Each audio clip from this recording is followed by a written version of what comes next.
Hi, everyone. My name is Bilal Obidat. I work as a principal product specialist focusing on data collaboration for Databricks. Uh, I have been with Databricks since 2017, but I have been on data collaboration for the last 2 years. So my role is really interesting role. It's kind of like I sit between the field engineering. I support the field engineering and our account teams. And to make sure, our client, they understand the capability of the product and help them, have an easy implementation.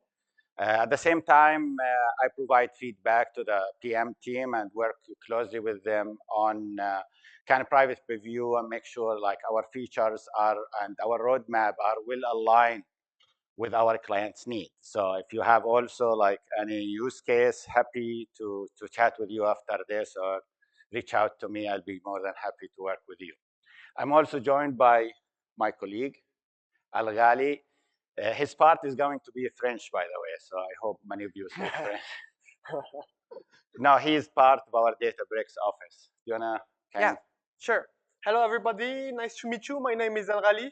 I am part of the Specialist Solutions Architect team. I'm based in Paris.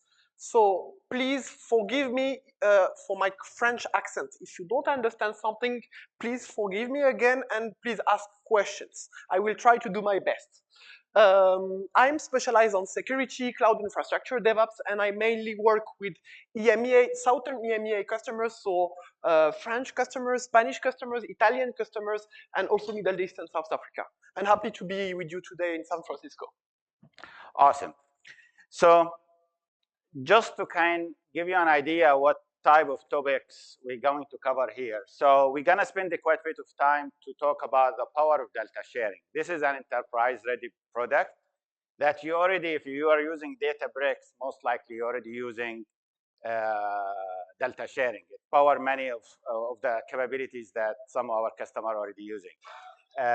Also, the other part, because we built this presentation honestly based on the kind lesson we learned from working with our enterprise customer, is really choosing the right sharing product. So we walk you through how to choose and build kind of Delta Sharing strategy that worked well and aligned well with your use cases.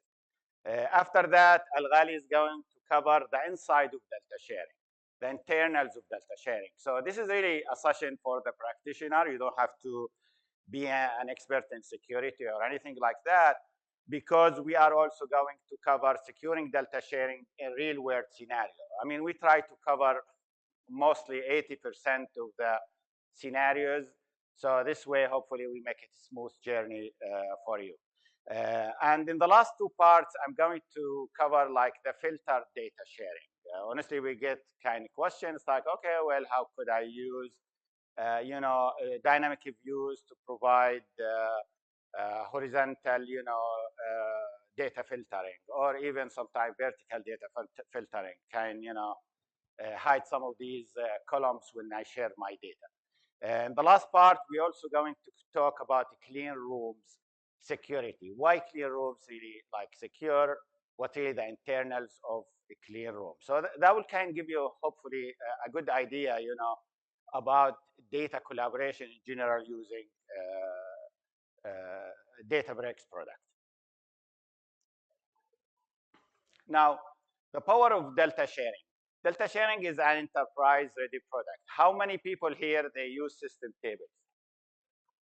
Awesome. So if you are using system table, I think many of you, they already know they are using Delta Sharing.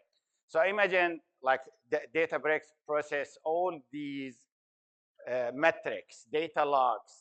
Every hour they refresh, the system tables, petabyte of data. And all of this is really powered by Delta Sharing. So Delta Sharing is an enterprise product. It has been in the market for at least 5 years. And we also, use it ourselves to provide our services to our clients.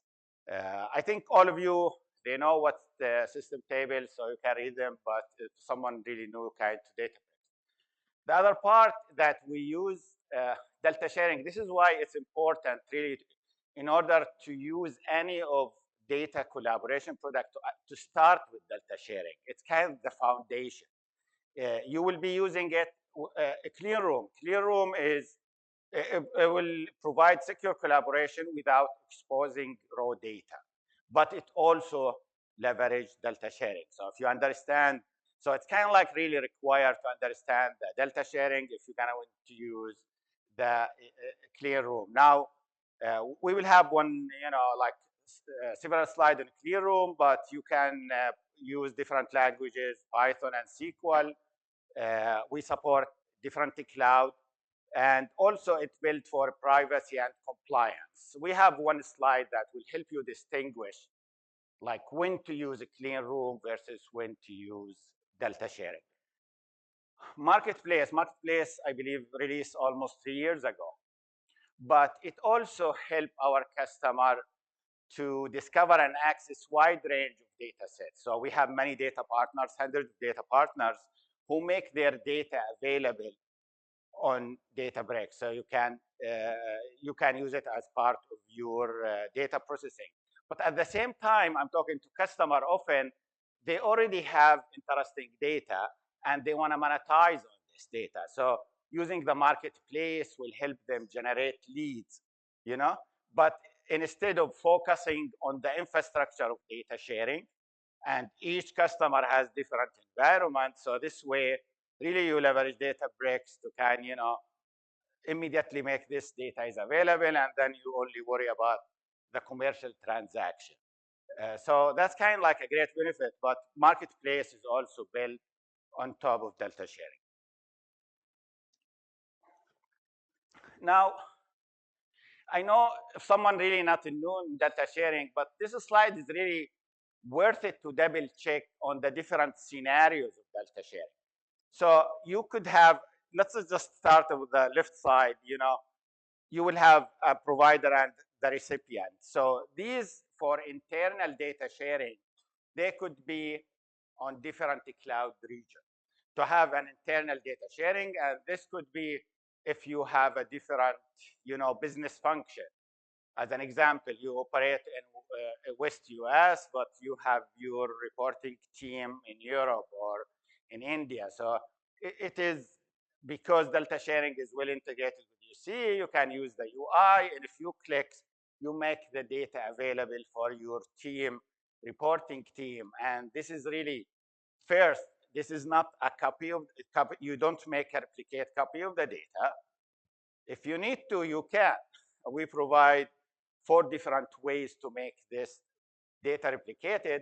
At the same time, it is live sharing. So you don't have to worry about the data is stale or outdated and things like that. So it's a great use case for internal usage, especially if you're already on Databricks. And this is where the provider and the recipient are both on Databricks. The other use case, which is they could be in the same region or across regions, but you are sharing data with your partner. You have an external partner, and you always worry, it's like, oh, do I do SFTP? Do I send it by email? I mean, things like that. Now, if they are on Databricks, and if they are not even on Databricks, you can share this data with them.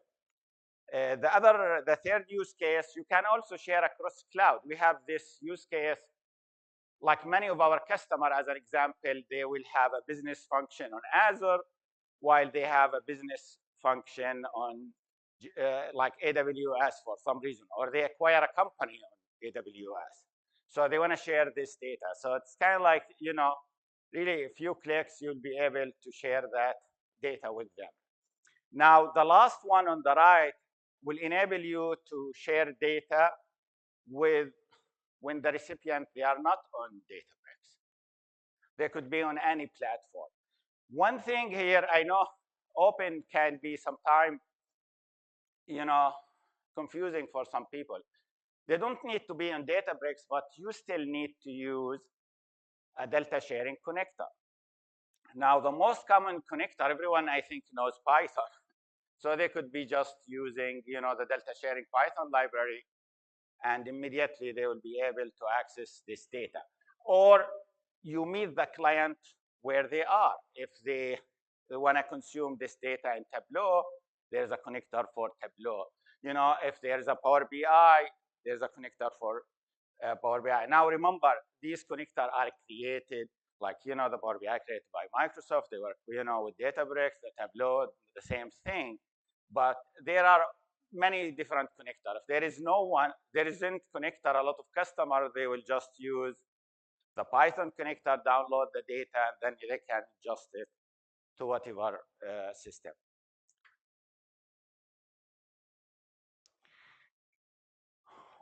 Also, Delta Sharing, we view it as a unique offering for these capabilities. As you already saw from the previous diagram, it's open sharing across cloud, across region, across platform for maximum reach. And remember, really, like to share across region or across cloud, there is an extra step or different step that you have to do. It's also because I mentioned it provides the lowest TCO. Why? Because it's a single copy of sharing. There is no data replication.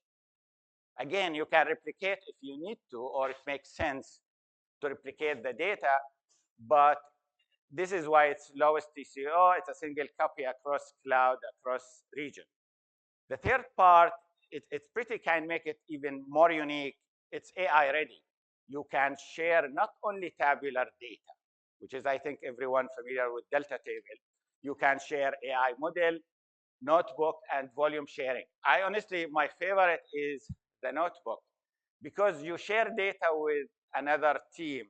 The data usually, like, it's a data model. It could be 20 tables. But when you share a notebook, you can share with them SQL query that explain how the data need to be joined and need to be consumed. And instead of spending hours with them going over the semantic model and explain how it should be used. And then you can give them an idea what really the data metrics they can use from these notebooks.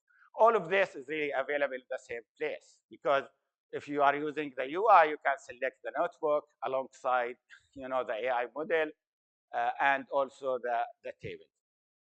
The last use case, this is really the privacy safe with flexible cross-cloud clean room.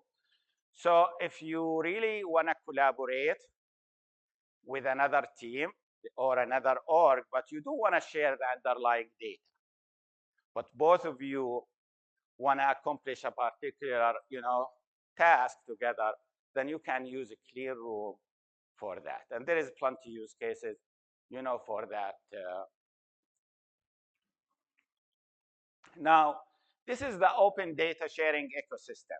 So if you see, like on the top part is the Databricks provider. They are on Databricks, and Delta sharing require two things. Like if you are using managed Delta sharing, it's required that you use UC and Delta as a table format. But also, you can also now use external federated data. So if you have data in another system, in Snowflake or MySQL or any of the federated lakehouse, you can also share it internally. My point is, like, we try also to keep the product aligned with the new features that Databricks provide. Now, the lower part, if you see here, it's called open source non-Databricks provider. So Oracle as an example, Amperity. What that means, these guys, they don't, as a provider, they don't use Databricks. The Oracle use autonomous database. Amperity, they maybe have their own open source Delta sharing server, but they can still use Delta sharing to share data with Databricks recipients.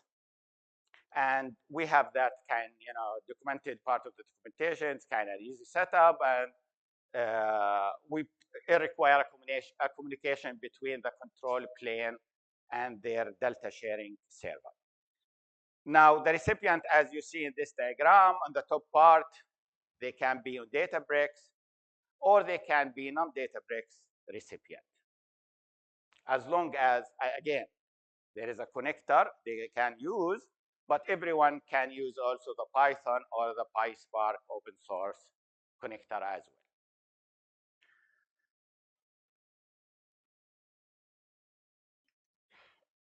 Now, this is really the most interesting part, choosing the right sharing product. Because talking to some of the customers sometimes, we have to kind of challenge them on the use case, make sure they are using the right use case, the right product for their use case. Now, manage versus like open source delta sharing. Now, delta sharing definitely an open source product, and we embrace it. And many customers they already using it.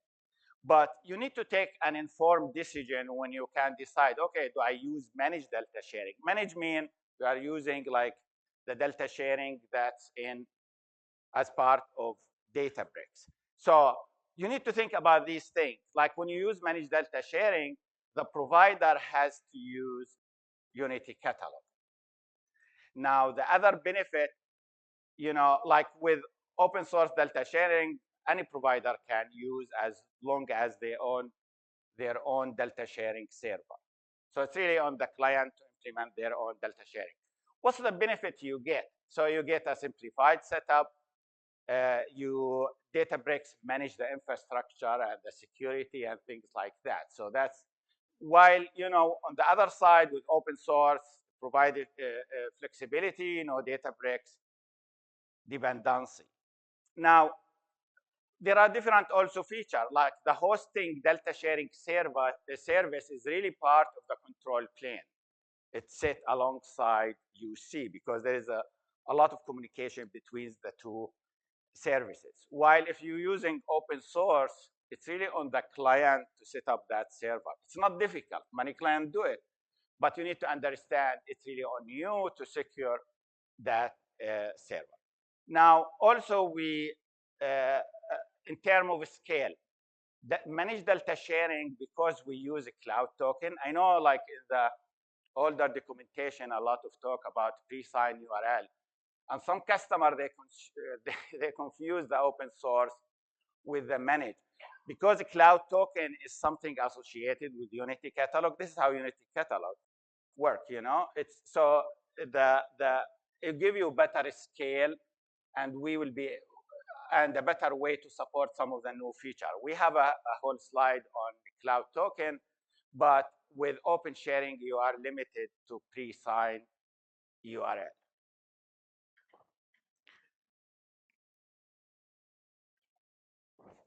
I think we skip a slide, right?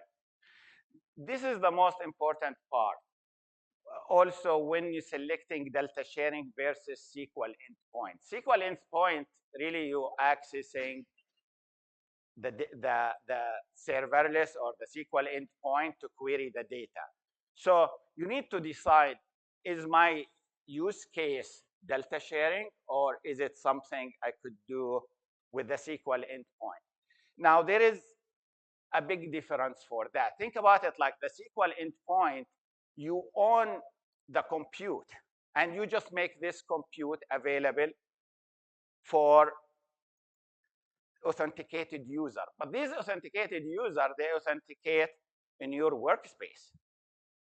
So it's a different use case. Delta sharing is a delta sharing framework. You share a particular data set, and the recipient, there is a whole authentication system for them, and they can use even OIDC now. We start support. So there is like, they use their own integrated identity provider, and the recipient, and this is the most important thing, as a provider, if you use delta sharing, you don't pay for the compute. They pay for their own compute. While with SQL endpoint, it's on you to make that compute available for them. So my point here, and the other part also in terms of performance, because the SQL endpoint, they are running like SQL queries on Delta, So while with delta sharing is performant, but it will never be as performant as the SQL endpoint because it's just different framework. You don't get access to a lot of the Delta, engine that's and their capability that we provided. So The typical use case, external data sharing across organization, open sharing across cloud. While here, SQL endpoint, it's mostly like serving internal BI user, fast interactive SQL analytics, dashboarding. So you really need to distinguish and think between these two use cases when you can, build your data sharing strategy. Cost is a big deal. As I mentioned, as a provider, you pay for everything with a SQL endpoint. While here, if you are sharing with external user, depending on your deal, they will be really paying for their own data, for their own compute. Now, this is kind of an easy one, really, how to distinguish between this is a Delta sharing versus a clean room.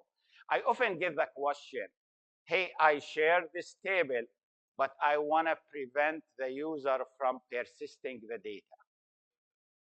The simple answer, no, you cannot do. Because Delta sharing, they could just say create table as select star from that table, and boom, they persist the data. They can even create a materialized view. And so if that's really your case, then you need to think, okay, well, I don't really trust this collaborator with the underlying data. So I need to figure out, like, okay, let's just discuss the use case, and then the clean room is a better fit for these. Like, I work with a client. They said, look, we have a lot of they are an auto company, large auto company. Like, hey, we have this telemetric data. We have partners who want to train their AI models, but we don't want to share the data with them. So they can train this in a clean room, bring their model, they train it, and then the model is available for the auto company and other to use. So these are the use cases that you can start thinking of, when talking about clean room. Clean rooms also, they have very industry-specific use cases. Like in media, they have specific use cases, and other industry like in retail. So clean room is kind of better fit for these use cases. Now, D2D versus D2O. What's D2D? Databricks to Databricks, and Databricks to open. So when you think about your data sharing, I always like, okay, well, many customers sometimes they just jump D2O because the recipient asks them, oh, we just want this data to be shared with us. It's just easier. You create it immediately, and I will just use Python connector and download the data. However, this customer, they could be also on Databricks. So if you can really do Databricks to Databricks, it just like the performance, will be better. It is better native experience. The governance is also integrated with UC. So even on the recipient side, once they get the data, they can enforce their governance policies. So they can have this data internally decide who get access to it. While with D2O, it's kind of like they get the data. Anyone even can use if they are not using OIDC, anyone with the credential file can get access to this data. So it's just a different experience. So really think about it and try to figure out, like, okay, well, with this client, it makes sense, like D2D versus D2O. Now, yeah, go ahead. Can you go to the mic, please? Yeah, so everyone can hear that.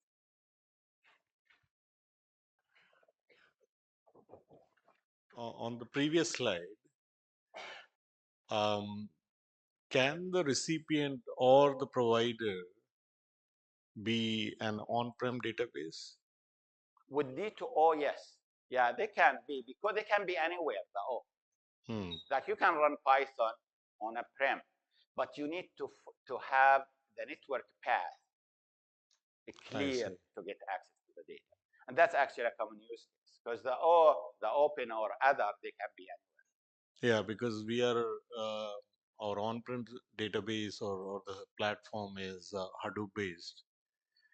Yeah, so the recipient can be anywhere. If they want to do like the provider also be on-prem, usually open source work better. Like you could just use open source Delta sharing because you are sharing internally. So why would you need to go through Databricks unless you want to share with Databricks recipient? Correct. Good question. Thank you. It's called open sharing, right? D2O means open sharing. Yes. Yeah. Now sharing versus.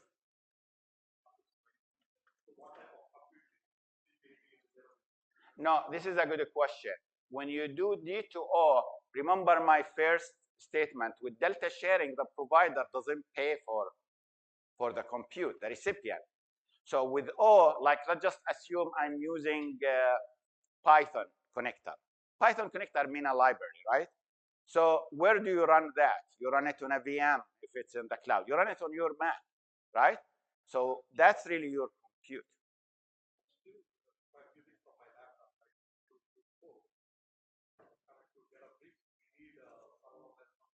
No, you are accessing the physical storage of the table, of the data, then it's the compute on your side. Yeah, that's kind of one of the really big things I always clarify with clients. Okay, cool. Now, Lakehouse Federation, I think many of you may be familiar with Lakehouse Federation. It's really the client accessing their data in other systems.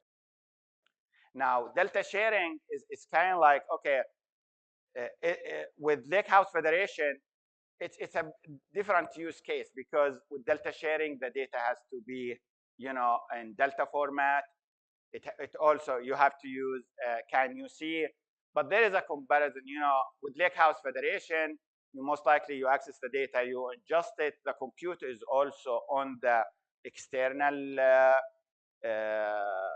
system, unless you are running it as part of a pipeline. But the authentication, the use cases, it's kind of like, the compute with Delta sharing, as I mentioned, it's really on the recipient side versus the external system.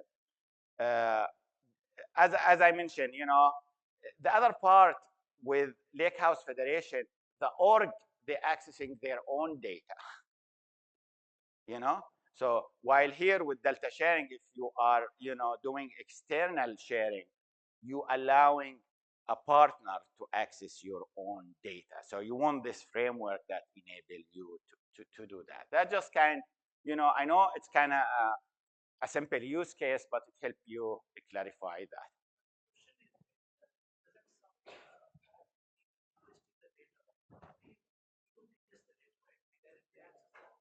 Yeah, it's live access, but you can also ingest it if you are running as part of the pipeline that require ingesting the data in Databricks side. But it's live access, you are right.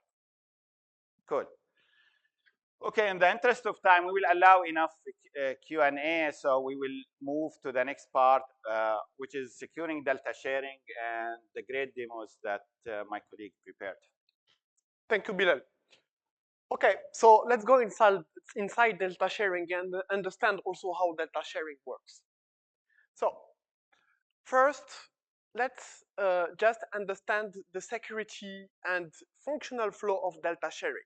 Basically, when you share a table using Delta sharing to a recipient, the data consumer wants to access that using Delta sharing. So let's assume that the consumer wants to access that using Databricks or with another compute. In that case, he will run a first table. He will run just a first query against his table. So when running this query against the table, it will send a request to the control plane of the data provider in order to say, okay, I want to access and run select star on this specific shared table. Then Unity Catalog and Delta sharing of the data provider will first authenticate the consumer, meaning that he needs to fetch first if the recipient is the right one, if he's authenticated, and also authorize it, meaning if he has the right to access to this specific table. After that, the Delta Sharing server returns a temporary read access to the table root directory for an efficient query processing using a cloud token. It can be also a pre-signed URL, but basically right now the standard is to use a cloud token. And also it logs all the activities within the audit tables that can be then be seen within the system tables. After that, we just have the reply from the control plane, meaning that the Delta Sharing server will send back to the user, to the recipient, a token in order then to access it directly. And the most important thing is that when you use Delta Sharing, you need just to have direct access in terms of networking between the data recipient and the data directly. So if you want your data recipient to access the data, he will have his short-lived token, and then he should access that directly in terms of network part to access directly to the data in the right storage. It means it can be within an S3 bucket, ADLS, or anything else. In terms of security, how do we secure Delta Sharing? What are the different security controls that we have within Delta Sharing, and also what kind of configuration we can have in place in order to secure it? So, as I said, when a data consumer wants to access to a table, the first part is that he is querying the table. And in that case, he will inherit all the properties that are in place within the control plane. So in that case, we will first authenticate the user, authorize the user using Delta Sharing and the Unity Catalog server. Then, second thing is that we have the possibility, me as a data provider, for example, to revocate the share at any time. Meaning that when I revocate the share at any time from the user won't be able to access to live data at all. And that's also a good way to make sure that when I want to give short-lived access to a specific user to some specific data, I can give him access to my table and then revocate it if I want. Third thing that is really important is that when you want to access to data, it will also, to a shared table, it will inherit all the properties that you have already in place between the Databricks compute or any other compute and the control plane of the recipient. So again, if you want to secure the access by using, for example, what we call private link within the cloud, you just have to secure that as it is using private endpoint on Azure, endpoint on AWS or GCP. And finally, the last thing that we need to check is the control number 4, how to secure access with cross-environment data access. And in that case, we have different ways to implement that according to the specific use case of the user. Let's assume that, for example, my user wants to access some table in a cross-region format. In that case, he will be implementing VPC endpoint or private endpoint in order to access that.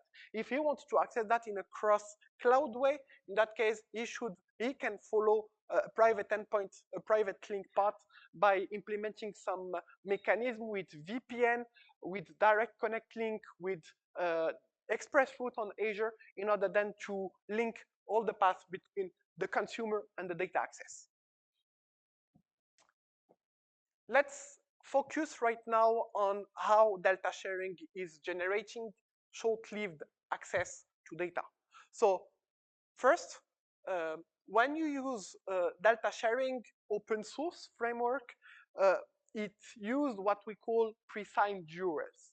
So basically, pre-signed URLs are just short-lived URLs that are generated by your cloud providers, AWS, Azure, GCP, in order to give temporary access to data to any other recipient. It's signed by an identity, meaning that when you want to access to some data using a pre-signed URLs, it will assume an IAM role in order to access the data. And this is something that is automatically handled by Databricks and by the control plane in order to generate short-lived pre-signed URLs might be by default 1 hour lifetime, and it's also signed by credential configured by Unity Catalog to access that. Meaning that when you give a pre-signed URL using a Delta Sharing server, it will be something that will guarantee the unity of the provider and make sure that only this provider can use it. Right now, you have also the possibility to use that with the second configuration in another way called cloud token. Basically, cloud tokens are exactly the same mechanism that we implement within Unity Catalog. And in that case, we just regenerate short-lived token in order to access the data. So it can be Delta tables, it can be just tables within Databricks, it can be volumes, it can be machine learning model, etc., etc. But it just generates scoped cloud IAM tokens to provide secure and temporary access to the tables.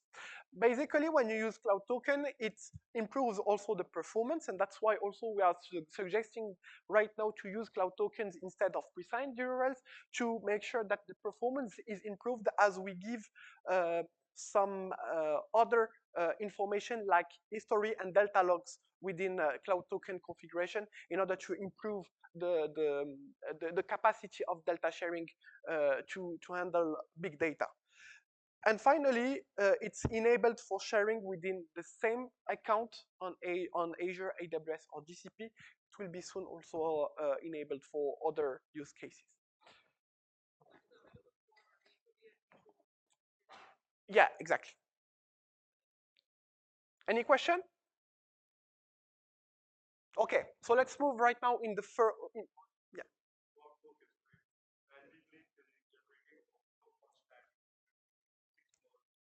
Yeah, so when you use cloud tokens, these cloud tokens are generated, for example, on AWS using the STS service. So it generates a short-lived token that is only tied to your use case and then is just after not usable at all.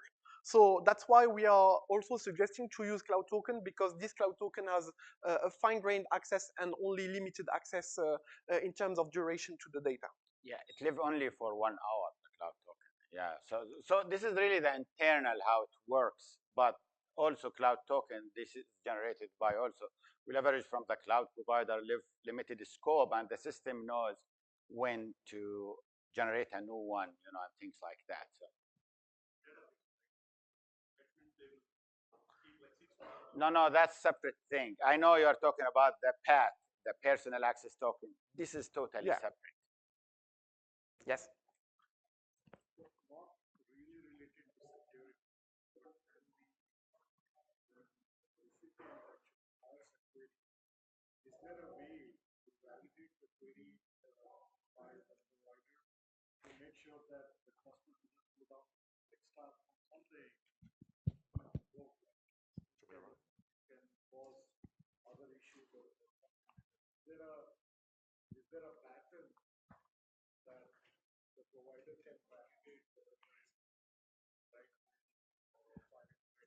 I mean, when you use Delta Sharing, you share some Databricks assets. So in that case, the recipient is able to do whatever he wants with the data that is shared to him. But the provider is still able to monitor that by using system tables, and that's what I said just within this diagram. Is that when you provide and you query some data as a recipient, you have then the possibility as a provider to monitor all the queries that have been done by the consumer and also manage the share that you are providing to the recipient in order to make sure that he is using it in the right way. So using the system tables, you still have the possibility to monitor that. Yeah, you brought also a good point. You said like impacting the cluster. Remember the cluster on the recipient side. So he's not overloading anyone. They get access. This is, you see this diagram. Yeah. So if you see the box here, this is the data plane on the recipient side. The data plane has access to the storage, to the provider storage. So the compute is on the recipient side. This is actually a great feature. This is how Delta sharing is scaled. So you are not overloading the provider with. I mean, the only thing will be like if it is the same storage and it's the storage account, you know, on but that doesn't really happen. But usually, as you see on the right side, the data consumer, they own the compute. So if they run, if they like, they didn't use the right capacity for the query, that's on them. So they are not impacting the provider. But that will happen on the SQL endpoint. The SQL endpoint, that's on the provider side. So if they are running, different queries, just the provider needs to make sure that the capacity they provide. But also now it can also with serverless, it's scale, like the scale is managed, self-managed by the service itself.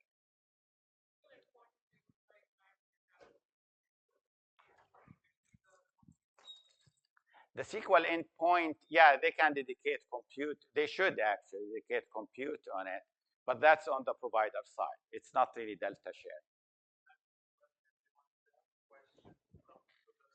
And ask, because if the session is being recorded, they'll never hear your question, right? So yeah, if you have a question, please come to the mic. I have a question. You mentioned, you know, using delta sharing, you will still be able to capture the queries that are getting fired on the shared data. Is it only if it is shared within the org or outside org also? So external delta sharing. So if if I'm sharing my data with another org, using a service principal, will I be able to capture their metadata, like who all are firing the query and what queries are they firing, even though they're not using our compute, right?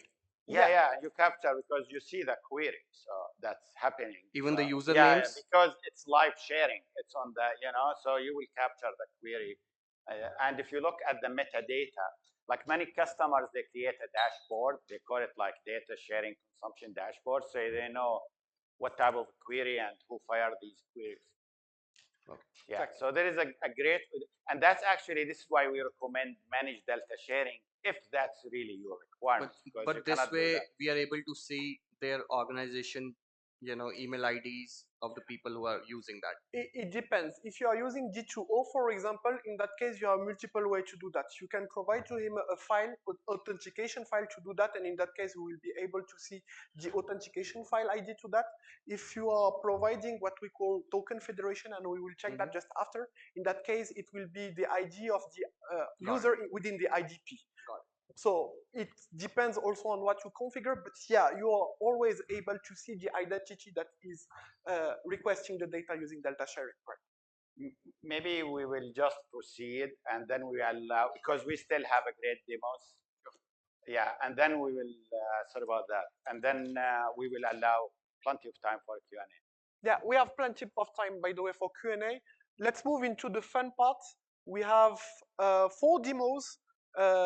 Again, we have the live demo effect, so please forgive me if we have some issues with that. But again, we will try to deep dive again into delta sharing and see multiple use cases in which we can use in a real world scenario delta sharing. So let's focus right now into a first scenario. This scenario is what we call enterprise internal sharing or geo-distributed internal sharing for enterprise. Let's assume that right now I'm working in a large enterprise shared analytics enterprise. That data is originating from AWS EU West 1. And I want to share this data into another entity within my organization based in AWS EU Central 1. The consumer can consume this data using Databricks serverless, Databricks standard compute, or by using any other third-party tool. In that case, it can be, for example, Power BI. Let's understand how it works. And as I said just before, the network flow will still be the same. So the logical flow will still be like, I'm a user, I want to access to data, I will query the table, the control plane of the data consumer will query the table to the control plane of the data provider. With Unity Catalog and Delta Sharing Server, it will first authenticate the user, authorize the user, log the activity, send back a token to the user, the data consumer, and then the data consumer should consume directly the data from the root storage of this data, basically S3 buckets ADLS, etc., etc. And the main point of our session, so I mean, if you understand this main point, you can just leave the room after, is that when you want to access the data, the most important thing in terms of network and security is that the consumer should have direct access to the data in terms of network part. What do I mean by that is that, for example, if I want to access to data by using standard compute within Databricks workspace. In that case, on AWS, for example, I will need, in that case, to have a VPC endpoint interface, for example, in order to access and point directly to the data within the blob, within the S3 bucket on AWS EU West 1. So network flow is the same. Basically, I query the data is then sent to the control plane, to my control plane. Communication between control plane of the provider and the recipient. This communication is encrypted with TLS 1.2 and with mutual TLS certificate validation to do that. And finally, metadata exchange and the compute plane will access to the data with direct access with short-lived token. Basically, in order to access to, in a cross-region way with standard compute on Databricks to some data, the most efficient way is to implement private link access by using VPC endpoint, S3 VPC endpoint interface. So in that case, the provider should create a VPC endpoint interface pointing into the EU West 1 region on AWS in order then to access to the S3 bucket that is based, for example, in EU West 1. The data provider has also the possibility, it's not mandatory, it can be optional, but it's also a good practice to specify what we call S3 bucket endpoint policies, also to whitelist only the consumer that can access to my data. And that's also the goal of my test right now. So I will go into my workspace. So if I go here into my workspaces, I have two workspaces, one workspace in EU West 1, one workspace in EU Central 1. EU West 1 will be the data provider, EU Central 1 will be the data consumer. And as you see here, if I go into my workspace, I will try to go into my first workspace here, which is the one in EU West 1, and create a share. So in order to do that, that's easy. I just need to click first into catalog, and then click into the top right button called Delta Sharing. After that, I have the possibility to create a share. So in order to do that, I just need to click into shared by me and click into share data. To do that, I just have to specify first a share name. So for example, my share will be called DICE security share. I can specify which kind of table I want to share. So in that case, I have a catalog here called airline prod, and I want to share a specific table that contains all the airline data that I want to specify to my other business unit in EU Central 1. So I just have to choose it. I have the possibility to also choose if I want to share that with history or without history. So if I share that without history, it will use pre-signed URLs. If I use with history, it will use cloud tokens. After configuring that, I also have the possibility to specify some notebooks. And as Bilal said, that's also a good practice to specify some notebooks data if I have a big share in order to give the possibility to the recipient to understand also the data that I want to share. In my case, I won't do that. And finally, I just have to specify the recipient. So the recipient here will be a new recipient. So I just have to specify the name of my new recipient. In that case, it will be DICE EU Central 1 workspace. We have the possibility to share that in a two-way. If I specify the recipient type as Databricks, it will be D2D, Databricks to Databricks sharing. If I do that with D2O and specify, click here into open, it will be D2O, Databricks to other sharing. And in that case, I can specify anything else. We will come back to this scenario, but I will stay right now in D2D as I'm sharing data from one workspace in EU West 1 to one other workspace EU Central 1. And I just have then to specify the sharing identifier, meaning the identifier of the data consumer. So in order to check it, I need to go into the workspace of my consumer and ask my consumer to have this sharing identifier. So the consumer has to click here into catalog, click in the top left of the page into Delta Sharing, and then the sharing identifier is here in the top right of the page, and he can copy it. The sharing identifier can also be changed. So here, if you click into add organization name, you have also the possibility to set a user-friendly identifier if you want. So I click here into copy sharing identifier. I specify here the sharing identifier. Yep. And I create the recipient. And automatically the recipient is creating for me. Here it is, DICE EU Central 1 as authentication type Databricks, and I click into share the data. Then the share is in place. If I come back again into my EU Central 1 workspace, the recipient side, I have the possibility here to see that the share has been created. This is this one from EU West 1. And I can see also that my share is here. So I can click into my share. I have the possibility to see the metadata associated to it. So in that case, I have shared a table called AMA Airline Bronze, and I have the possibility to create a catalog on top of it. So I will call it as Airline Prod, click into create, and then a catalog is created. I can view my catalog. So in that case, if I want to use standard compute, I will just choose my SQL Warehouse Pro. Might take some time to be up. Let's wait for it.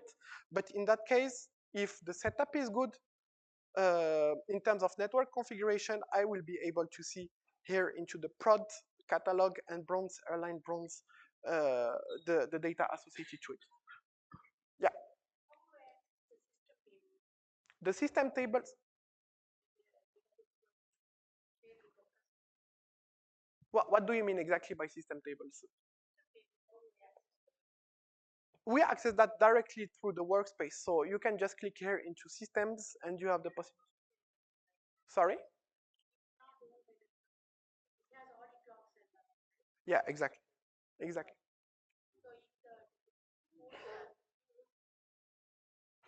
It's the provider. It means that all, yeah, exactly.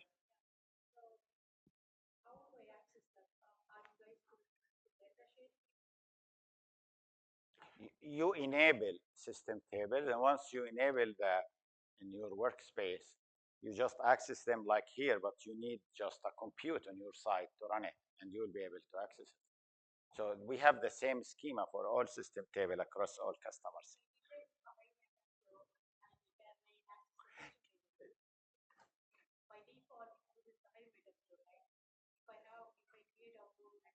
No, it doesn't use. Can we just table this after Yeah. Yeah. Thank you. So in terms of networking, what should I just check? Again, if I go into the AWS console, I need to check first if my compute is able to access that. And in order to check that, I need to check first the VPC associated to my workspace. So if I go there into VPC, I can go into my VPC, check for the VPC of my workspace. This is the VPC associated to it. And then I have the possibility to check if some resources, for example, VPC endpoint interface are created. In my case, it's not created, and I have the possibility to go into VPC endpoint interface in that case. So I go just endpoint.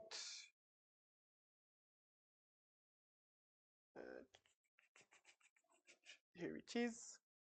And then create a new endpoint service. When I create a new endpoint service, I will have the ability to handle the request by using private link services on AWS on Azure Central 1 to point into the bucket on AWS site.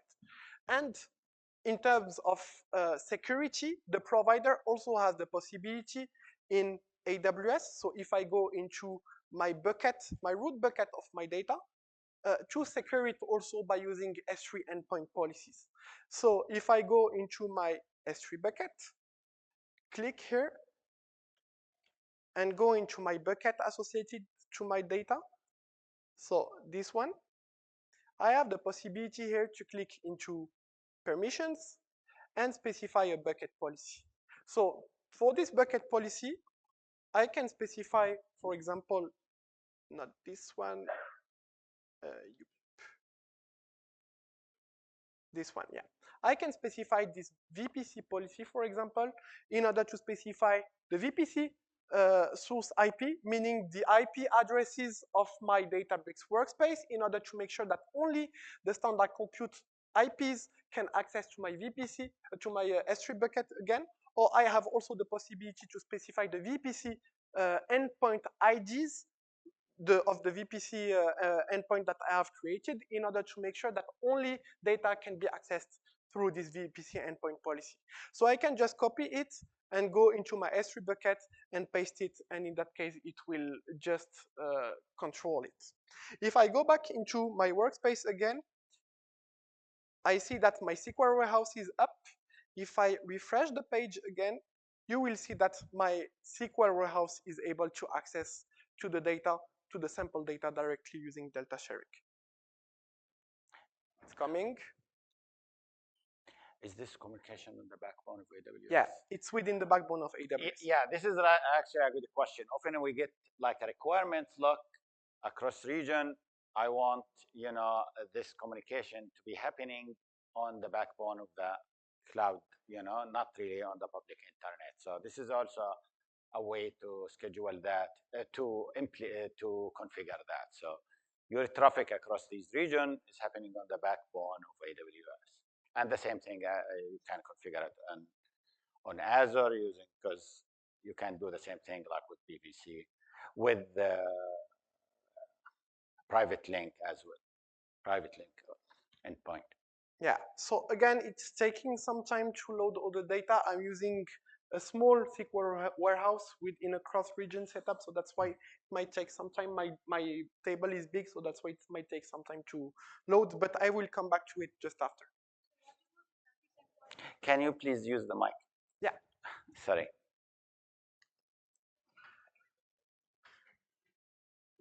So what about the service endpoint policies in Azure?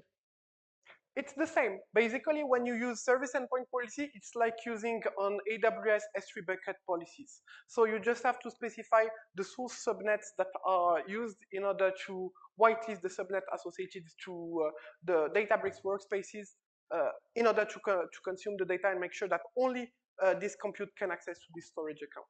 So you have the possibility on Azure to specify service endpoint policies on the bucket side, on the storage side, or also the possibility to create private endpoints to have direct access to the data within the private link, within the backbone of Azure. Yeah. And I just want to point out, this is really like if your storage point behind, you have strict requirements like around your storage, behind the firewall and things like that, you do this configuration. It's still secure if you don't really have these requirements and you want to share internally, it will just work out of the box. It's still secure, and there is authentication between the two kind Databricks workspaces. So just want to make sure this is clear. But whatever your requirement is, because with the network, and we work with, we have 12,000, 11,000 clients, so each one has it. But we have patterns we already developed, so we just easier for us to apply these patterns. Second use case, what if I use serverless compute instead of standard compute on AWS? Slight difference. In that case, the scenario will be that the compute that is within, managed by Databricks within the Databricks AWS accounts. So you will need to specify some other configuration on the serverless side to make sure that you can secure it. And in order to do that, you will have first to create on AWS side what we call NCCs. So if I come back into my diagram, you will see that the serverless compute is on Databricks side, and if you check that, you have the possibility to create here what we call NCCs, network configuration connectivity, in order then to have a specific NAT gateway or a specific VPC endpoint in order to point directly again into the underlying storage. So in order to set up that, you just have to go into the account console, create your NCC. So I can go there into cloud resources, network connectivity configuration, specify the NCC that I want to create. In that case, it will be DICE EU Central 1 NCC. Specify the region of my workspace, my consumer workspace. So it will be EU Central 1. And then apply it to my workspace. So go back to my workspace, search for my workspace, DICE EU Central 1, this one, and associate it to my workspace. If I go back into my NCC, so it's applying it. If I go back into my NCC again, you will see that when I create an NCC, it creates for me this one, specific default rules. So these default rules are the stable IPs that will be provisioned by the network configuration connectivities, basically stable VNets, stable subnets, and stable IPs in order to whitelist them into the VPC and the S3 bucket policy. So again, I want to access my storage with the serverless compute. I just have again to go into my VPC policy and then specify here into the VPC, into the source IP, the public IPs of my NCC, and then paste it into the S3 bucket policy and apply it. If I go back then into my workspace and then use the serverless compute, I have the possibility here to check that my table is available and shared. So that is the second way to do that. Yeah. Serverless IPs right here. Exactly. So my question, suppose did you whitelist that workspace endpoint as well along with serverless, like where you are accessing that share from? Could you repeat your question? Sorry. Yeah. So you whitelisted that serverless IPs, right? Yeah. What are they provided? But along with that, did you whitelist that workspace endpoint as well? Yeah, I whitelist the workspace endpoint if I want to use standard compute, and I whitelist also the serverless IP if I want to use serverless IPs. So you have to whitelist both if you want to use both scenarios. And then we have a third scenario that can be also the same, is if I want to share data to an external consumer. In that case, for example, Power BI. I will do the demo just after, but in my case, I want to use Power BI service or Power BI desktop and consume some shared data. In that case, I have the possibility to create on my AWS account, for example, a self-hosted Power BI gateway with a specific IP, and then whitelist the subnets, the VPC, or the IPs of this data gateway in order then to access directly the data from EU West 1. So let's assume that, for example, my Power BI instance is based in EU Central 1. I want to access data with Power BI in EU West 1 in a private way. In that case, I create a self-hosted Power BI gateway that will leverage also the same S3 VPC endpoint interface on AWS in EU Central 1 in order then to access directly to the data. And I will demo it just after with another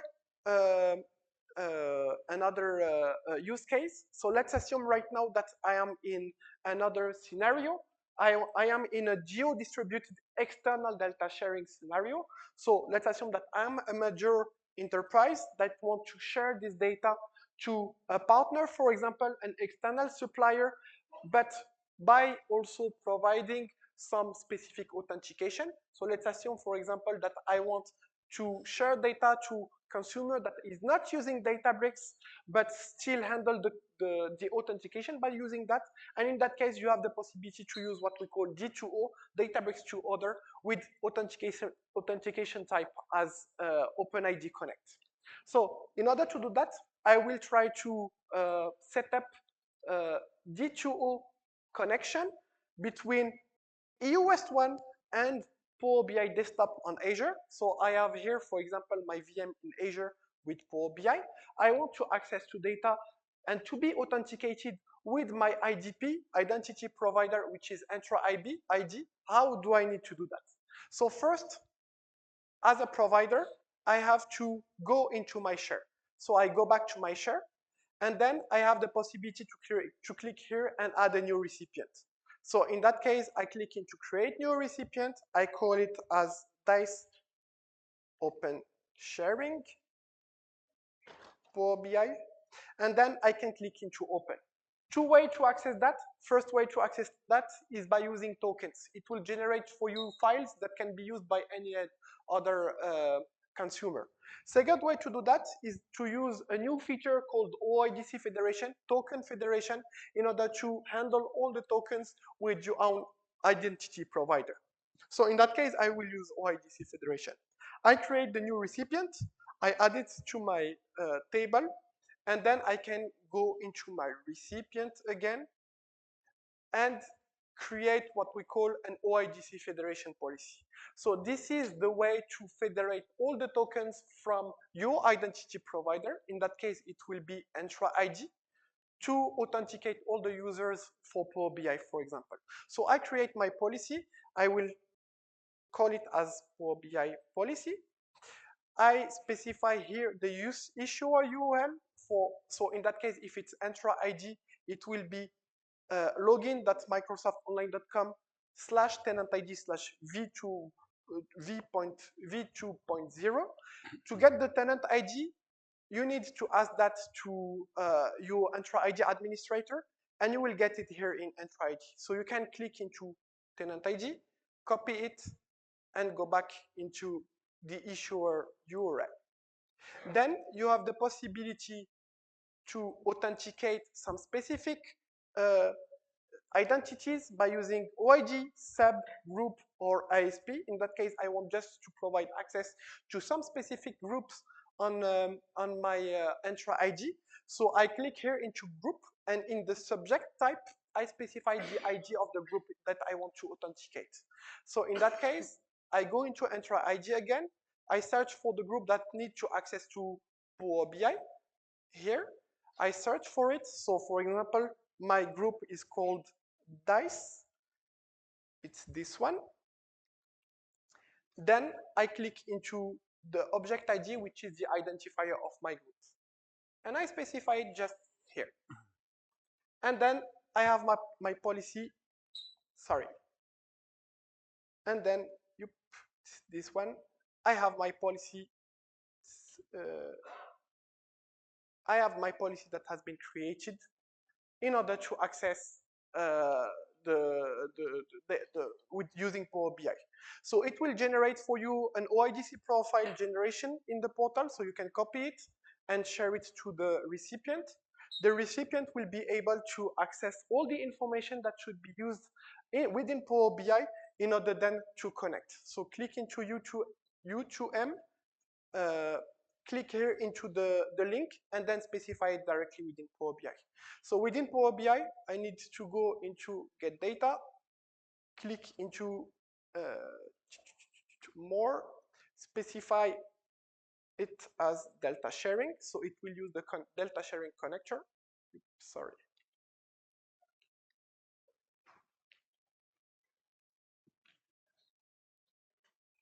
Connect. And then I just have to specify the URL associated to it.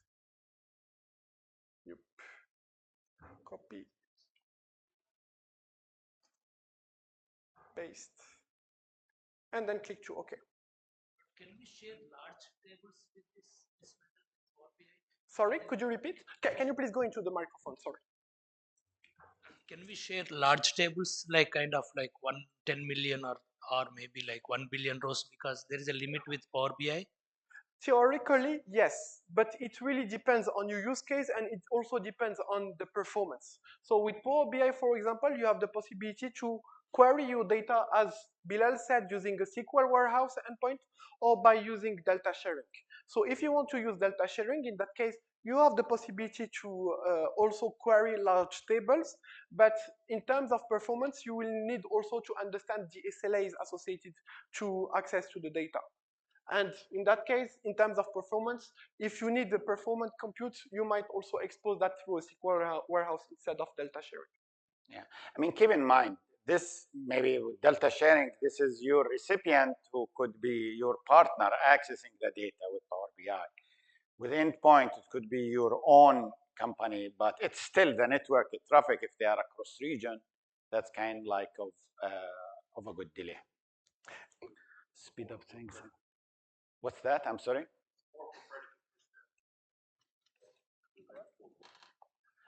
Oh, the support for predicate push down on the SQL endpoint versus Delta Sharing, you mean? Oh, okay. Yeah. In terms of networking, if I'm pushing the report through Power BI service, in that case, it will leverage my data gateway that is hosted within AWS. If I want to access that directly from Azure or from my laptop, I will need, again, direct access to the storage, which is my S3 bucket. The mic. Maybe in the interest of time. Is there a time to leave for this URL, TTL? For the URL, yeah, no. Yeah. So the URL is just the URL that is pointing into the token federation server between your IDP and the server. So in that case, the TTL is not associated to the URL, but associated to the token. And yes, you have a TTL that is associated to the tokens and is configurable within your IDP, meaning here Entra ID. I see. So that can, I mean, it expires after some period of time. Exactly. Yeah, okay. Cool. Your turn. Yes. In the next few slides, I mean, I think for both of them, maybe we spend 10 minutes, is filter data sharing. This is really talking about the views. So you can share Delta table, but you can also share the views. And there are many really good use cases for views. It's a cross-platform view sharing. We just, 2 weeks ago, now at the beginning, we support views if for serverless mostly.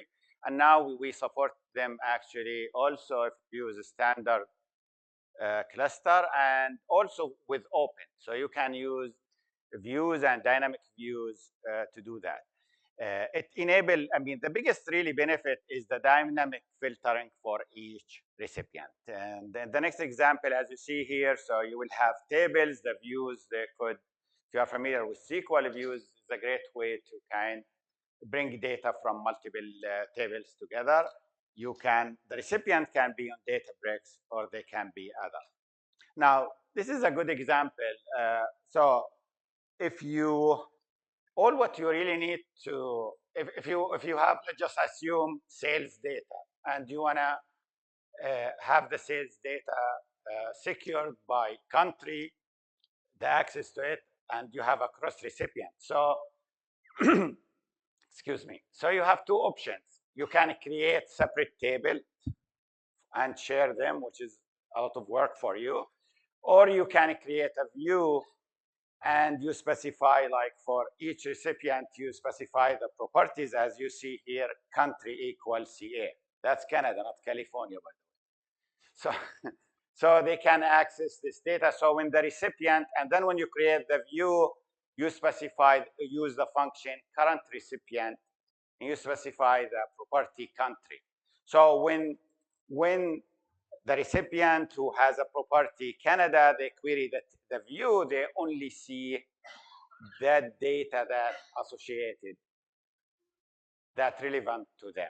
That's kind of smart way to have what can use in SQL, some sort of like horizontal partitioning or horizontal filtering of the data.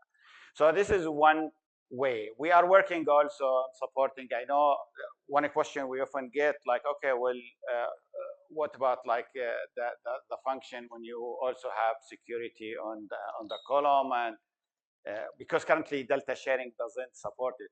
But I think you really need to use the use case. You use with Delta Sharing, you're sharing data with external users, and this is meant for the same table.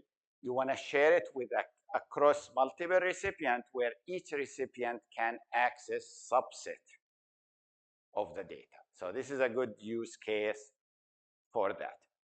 Now, the other way also, if you actually have, the other property, like you can also use for the columns. As an example, you see here, when we have the tier property, so there is a paid or not paid. So you can use like redacted, so they will not see that column. So this is a good way also to do some vertical filtering where some of the columns will not be appear. They have specific, as I mean, use cases. If that's really your use case, then you can view. Now, of course, you can view the best use case if you have data from 3 or 4 tables and you just want to share the view with your customer without using the current user. You can still do that as well. But views are supported across platform as well. Now, the last part, which I'm gonna talk about clean room. Here, I just want to more focus, on the security aspect, of clean room, on the use cases for them.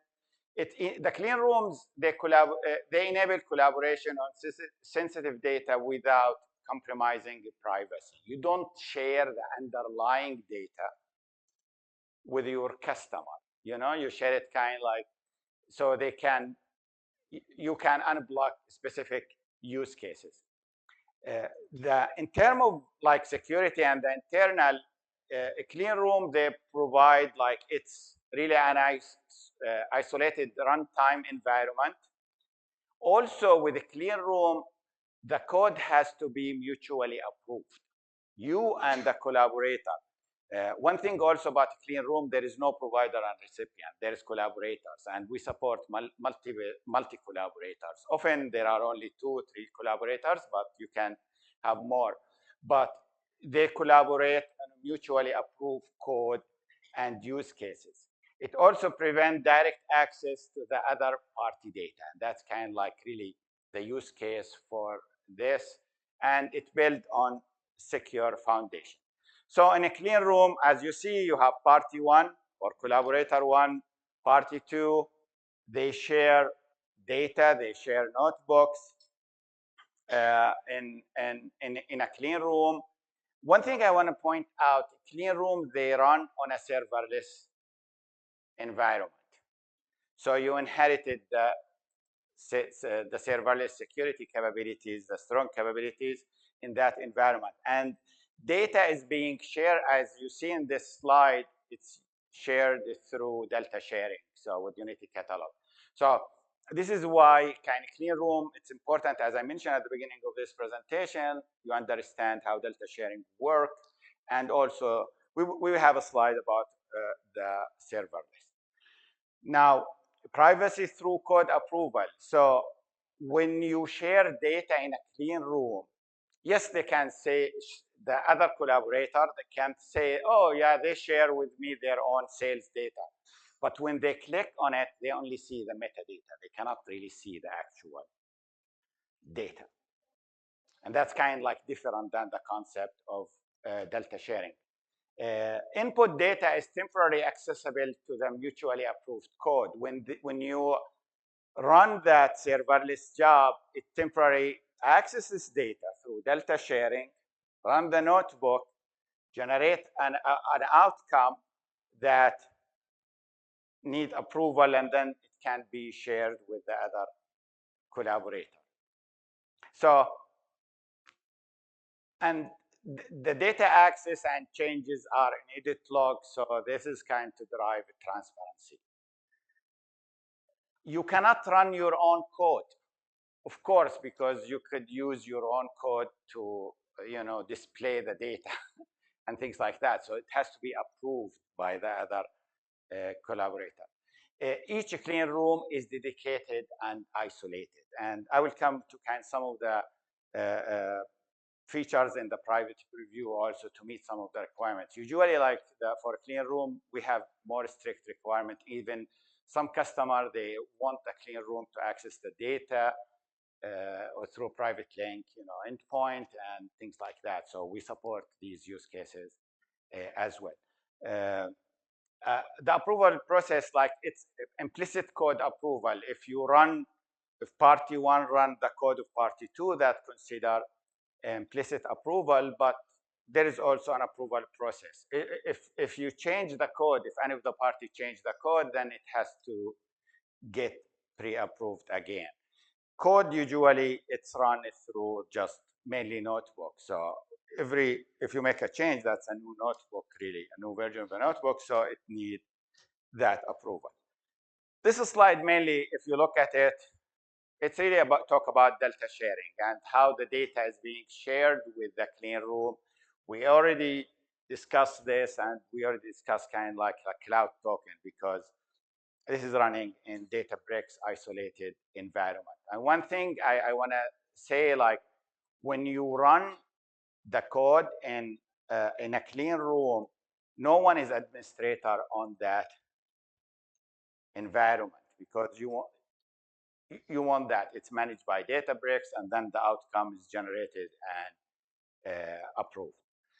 So no data is accessible unless you publish it, and approved code cannot access your data. And there is, of course, enough audit and governance in place.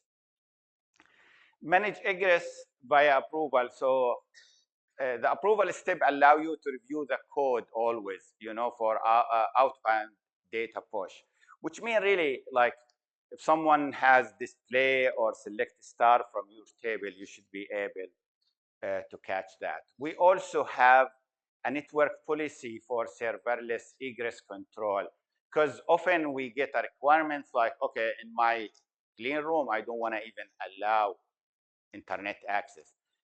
Sometimes it's really difficult because some of the ML library require downloading. If you use an LTK, which is kind of an old library, I'm just using this as an example, it downloads some stuff, but they want to also prevent any internet access. So we have this as kind, an on-off type of capability or feature. This is kind of give you like, these are mostly really the serverless services capability, because as I mentioned again, clean rooms run on a serverless environment, serverless. So it inherited these capabilities.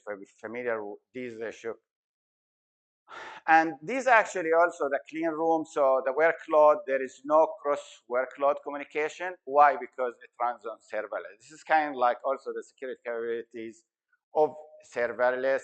It runs on dedicated compute. Once that's finished, it's kind of clean up, and so it's not reassigned or returned to the pool. There is also verified by independent third party and tested by Databricks. So that's kind of give you really a good idea about. I'm hoping like you walk out with from this session with good knowledge and understanding, like level 200, of this, so you will be able to use Delta sharing. As I mentioned, my role is really to work with the clients. Feel free through your account team to reach out to you. I'll be more than happy. I work with hundreds of our clients each year to help them leverage the product. Same here. Yeah, go ahead. Same here. So we will use I think we have 6 minutes to Q&A. Okay, we have time. Thank you. Thank you. Thank you so much. Thank you. Thank you.